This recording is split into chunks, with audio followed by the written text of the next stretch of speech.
Welcome back to LeanProjax Academy. Before you invest 100+ hours preparing, you should know exactly which exam you're preparing for.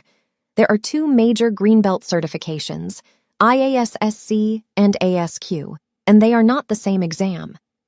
Today, how each one works, what each one tests, and a simple decision rule for choosing yours. This is Lesson 1 of the free Greenbelt course. Let's get into it. Two organizations dominate Greenbelt certification.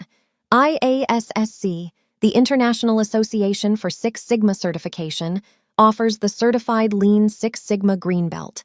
It's exam only. Pass the test and you're certified. No project paperwork, no prerequisites. ASQ, the American Society for Quality, offers the Certified Six Sigma Greenbelt. It's the older prestige credential, and it expects real-world experience. 3 years of work in the body of knowledge before you sit the exam. Same belt color, very different philosophies. Here's the IASSC exam at a glance. 100 questions, closed book. But you get a reference sheet with the formulas. The blueprint is pure DMAIC. Roughly 20 questions per phase, define through control.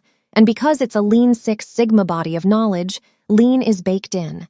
The Lean enterprise sits inside define, and Lean controls, Kanban, Polka yoke, sit inside control. No design for Six Sigma, no enterprise deployment, no team management theory. If it's not a practitioner skill, IASSC doesn't test it. So that's IASSC clean, focused, exam only. ASQ takes a wider view of what a Greenbelt should know, and that changes both the exam and the preparation. The ASQ exam delivers 110 questions, of which 100 are scored. It's open book. You bring your notes. And the blueprint goes beyond DMAIC. 11 questions on Six Sigma and the organization, then 20 on define, 20 on measure, 18 on analyze, 16 on improve, and 15 on control. Inside those sections hide the ASQ extras, designed for Six Sigma, including DMAIC versus IDOV, failure mode and effects analysis with risk priority numbers, and a full section on team dynamics, forming, storming, norming, performing. So which one? Here's the decision rule. Choose IASSC if you want a fast self-study path with no experience requirement. It's the natural fit for this course and for career switchers. Choose ASQ if your employer or industry expects it. It's especially strong in American manufacturing, medical devices, and defense. And you already have the work experience to qualify. And here's the good news. The DMAIC core of both exams is nearly identical, so this course prepares you for either. Whenever a topic is tested by only one body, I'll flag it on screen, like this.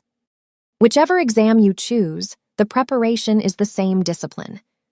First, work through this course in order. The lessons follow the exam blueprints. Second, after every lesson, do the exam drill. The questions are written in each body's style. Third, keep a formula sheet as you go. By the measure module, you'll have the math that decides most failing scores. And fourth, in the final lessons, we'll run full mock exams before you book the real one. Check current fees and registration on the official sites. They change, your preparation doesn't. Exam drill. 2 questions. Question 1. Which certification requires documented work experience before you can sit the exam? Pause here if you need a moment. That's ASQ, 3 years in the body of knowledge. IASSC has no prerequisite. Question 2. You're asked about Kanban on a Greenbelt exam. Which body is more likely testing it, and in which phase? Take a few seconds. IASSC, Lean controls in the control phase. ASQ keeps Lean mostly in improve. That's the exam landscape, and you now know which mountain you're climbing. Next lesson, Six Sigma and the organization, how projects get selected, and the 11 ASQ questions almost nobody studies for. Subscribe, grab the formula sheet in the description, and I'll see you there.